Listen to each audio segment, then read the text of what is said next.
Hello and নমস্কার।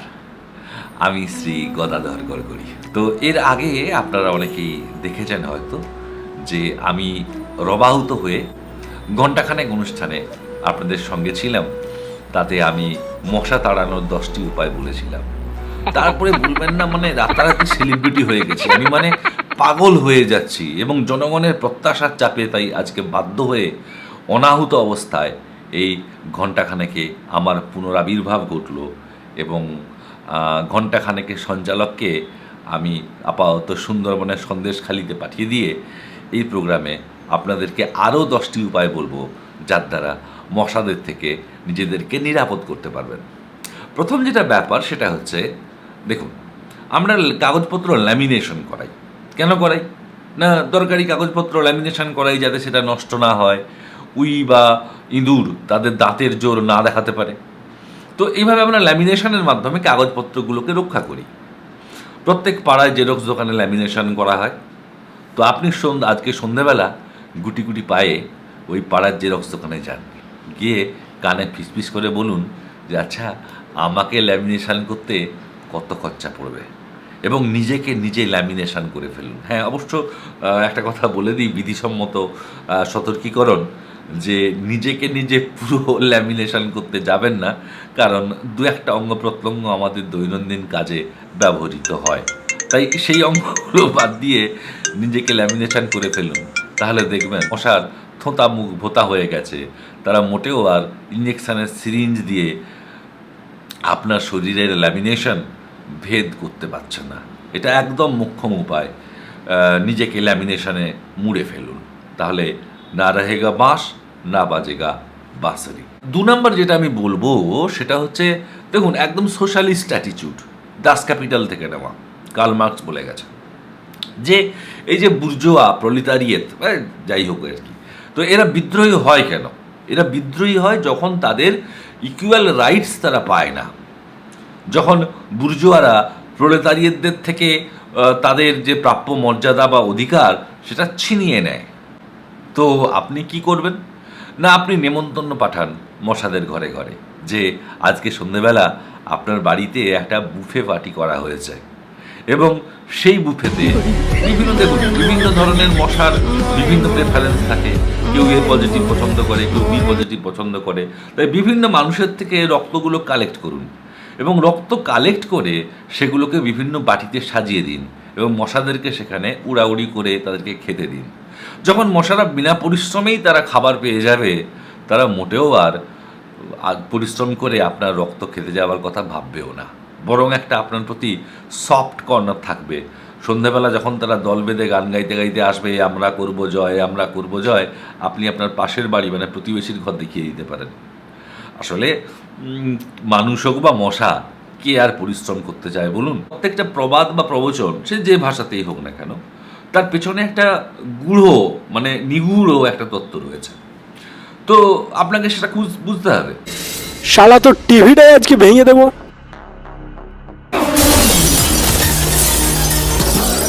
TV ভেঙে গেছে, এবার বেরিয়ে দে। আপনি প্রচুর পরিশ্রম করুন। পরিশ্রম মানে শারীরিক পরিশ্রম এমনটা নয়, ফেসবুক করার পরিশ্রমও হতে পারে। কোনো কোনো কাজ না থাকলে বাড়ির কাজের মাসির সাথে ঝগড়া করতে পারেন। মানে এমন পরিশ্রম করবেন যাতে আপনার শরীরের রক্ত গলে জল হয়ে যায়। এবারে আপনার শরীরের রক্ত তো আর মিনারেল ওয়াটার নয় যে মশা কিনে খেতে আসবে। তাই নিজের শরীরের রক্ত যদি জল করে ফেলতে পারেন, তাহলে মশারা ভুলেও আপনাকে শুষে পণ্যশ্রম করবে না। দেখুন, মন আছে বলেই মন খারাপ। এখন যদি মনটা যদি না থাকে আপনার, তাহলে আর মন খারাপের জায়গা নেই। এবার এই ফর্মুলাটা আপনি নিজের রক্তের ক্ষেত্রে অ্যাপ্লাই করুন। ঠিক কি না? ঠিক ঠিক ঠিক ঠিক। আপনার শরীরে মশা কেন আসছে সেটা ভাবতে হবে। তার কারণ আপনার শরীরে রক্ত আছে। তো আপনি যদি রক্তাল্পতায় ভোগেন বা রক্ত শূন্যতায় ভোগেন, তাহলে মশার আসারও কোনো প্রশ্ন নেই। কারণ মশা ওই যাওয়া আসা আর স্রোতে ভাসা, তাতে তারা পছন্দ করে না। যেখানে খাবার নেই সেখানে মশারা উৎপাত একদমই করবে না। তাই আয়রনযুক্ত খাবার সন্তর্পণে এড়িয়ে চলুন কোনো রকম ভিটামিন প্রোটিন মিনারেল কিচ্ছু খাবেন না, যত পারেন ফাস্টফুড খান। এই গরমে ফাস্টফুড খেলে এমনি ডিহাইড্রেশন হবে এবং রক্তাল্পতা রক্ত শূন্যতায় আপনি ভুগবেন। এবং অবশ্যই এর পজিটিভ দিকটাও দেখতে হবে। আমাদের অসুবিধা হচ্ছে আমরা সবসময় নেগেটিভ সাইডটা দেখি। ये सब क्या देखना पड़ रहा है? अच्छा है मैं अंधा हूँ। 5 নাম্বার যে পয়েন্ট আমি বলবো, দ্যাটস ভাইটাল। 5 নাম্বার পয়েন্টটা হচ্ছে যে দেখুন, একটা প্রবাদ আছে যে কুকুর যদি আপনাকে কামড়ায় তো আপনি কি কুকুরকে কামড়াতে যাবেন? Yes, অবশ্যই যাব।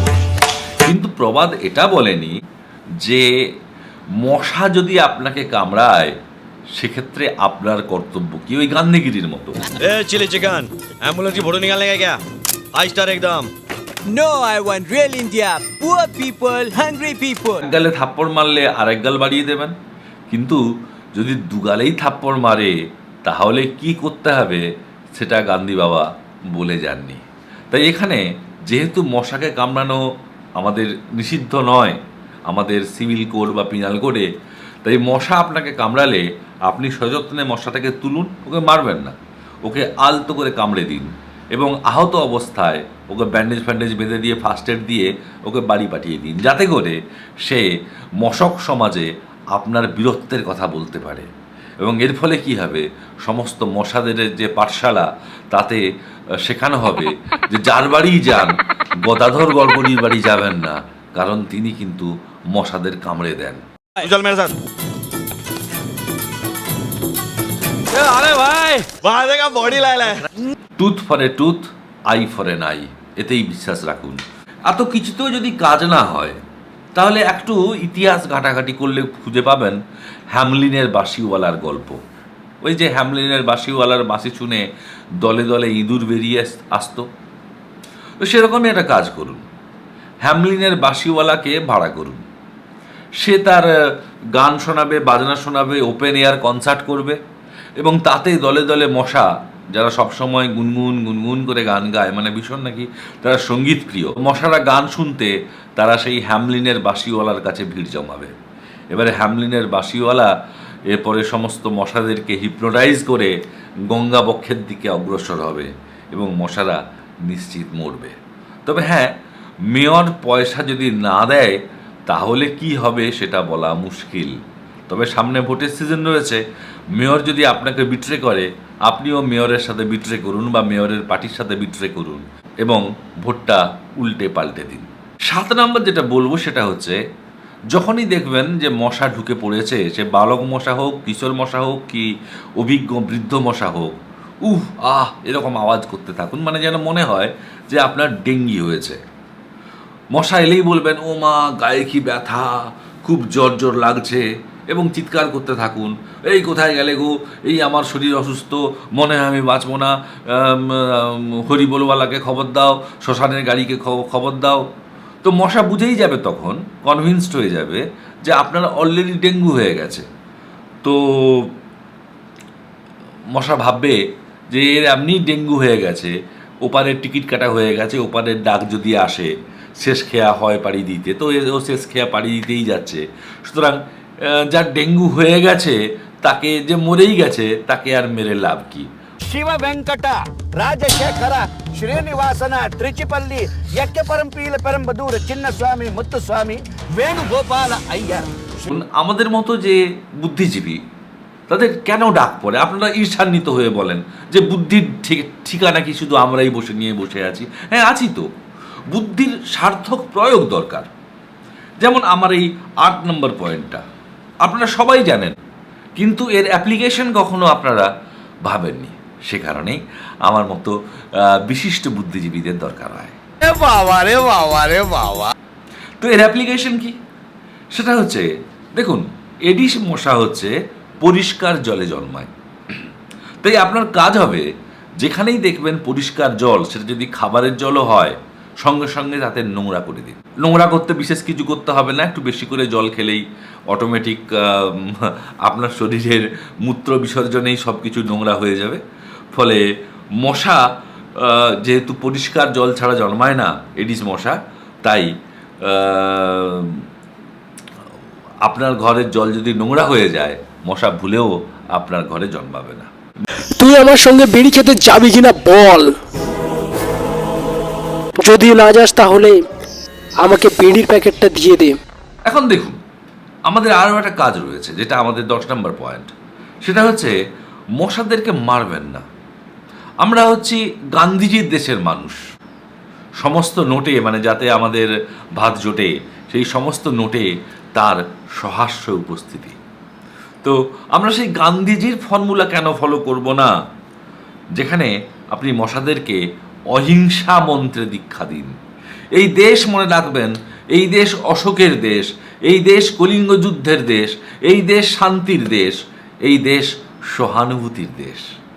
তাই মশাদের জন্য একটা কোচিং সেন্টার খুলুন। अभी क्या बापू के बारे में आपको कुछ मालूम नहीं है ना? अपनी तो वाट लग जाएगी ना, वो दुर्गति हो जाएगी, दुर्गति।